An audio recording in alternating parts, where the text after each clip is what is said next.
Well, good morning everybody. Welcome back to the channel. I hope you're all fighting fit and well.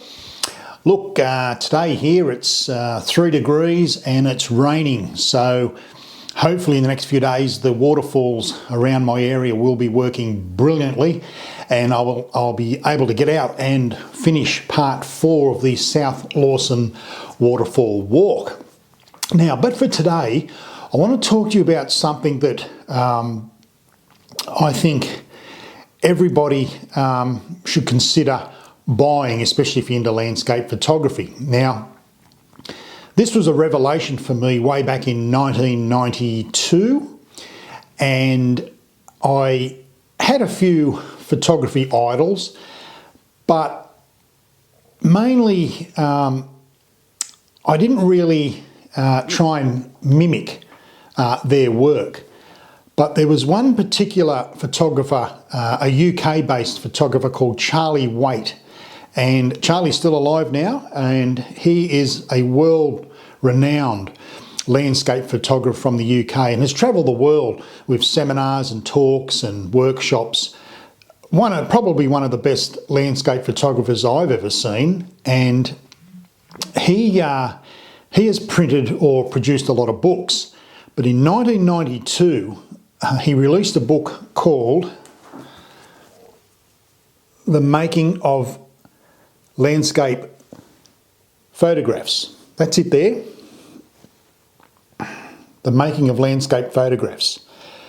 Absolutely brilliant. It's out of print now, obviously. 1992, I think, was the first run. Now, this book is not about techniques or what gear to use or what cameras to use, because Charlie Waite was using a large format camera and roll film. However, in this book, The Making of Landscape Photographs by Charlie Waite, he talks about form and shape. He talks about creating a scene within the landscape. He also talks about working with light, and there's a very good chapter in that book called Digital Manipulation. Now, Charlie is still known for manipulating his images with the light that's currently available, and when you think about it and when you read this book, you think we've forgotten something here. We rely too much on computer to manipulate our images these days. And I know it's a lot easier for people because it's a digital world. But when you read a book like this, you start to realise that what photography really is all about. And he talks about shapes and forms and light, a chaotic scene, what to leave in, what to leave out. He also talks about the feeling of the landscape. And he's made a very, very good point where if you're not really feeling it, then maybe you should come back another day. And I believe in that. I believe in letting the, well, he actually talks about in his book here, let the landscape come to you. Don't you go to the landscape. It's very deep and meaningful thinking. So this book, The Making of Landscape Photographs by Charlie Waite, is not about gear or what cameras to use or even techniques. It's more of a mindset. And a lot of the images in this book were captured with a large format camera. Not how we see them, but in a square format.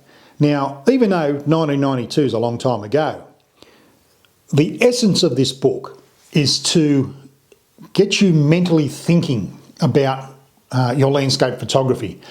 What do you really want to happen when you take that image?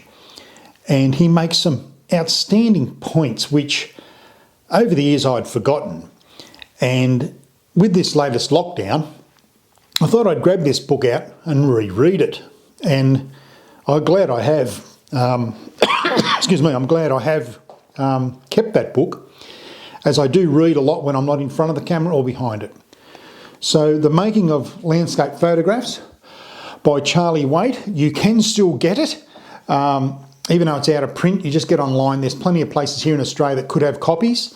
I strongly suggest anybody that's involved in landscape photography get hold of this book, because quite frankly, it is outstanding, and it'll just make you think the next time you take your camera out to photograph a landscape.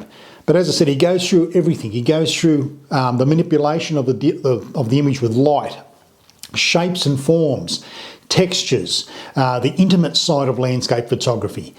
It's got nothing to do really with the equipment, because the equipment that Charlie was using in them days were just obsolete now virtually. But an absolute outstanding book for any landscape photographer, whether you've just started or you've been in it for some time like I have, and to grab it and reread it, it's just a great publication. There is no doubt, probably one of the best books I've got here in the house pertaining to photography. So that's it, The Making of Landscape Photographs by Charlie Waite. If you want to know more about this gentleman, you can jump on YouTube and have a look at his documentaries, and the way he delivers the message is absolutely brilliant. Charlie's one of these people that has this voice, a bit like Russell Crowe.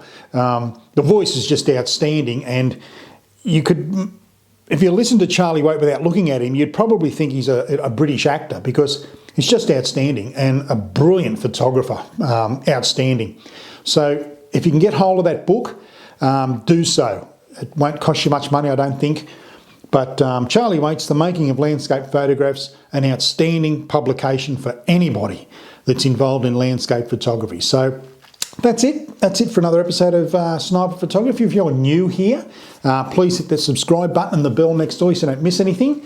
Yeah, so that's it. So thank you for joining me. Hopefully I'll be out in the next couple of days with the cameras, finishing off part 4 of the South Lawson waterfall walk, fingers crossed. But it's starting to get very cold here again. So until then, thanks for joining me. And as I always say, be nice to yourself, family and friends. But most of all, you keep shooting, and bye for now.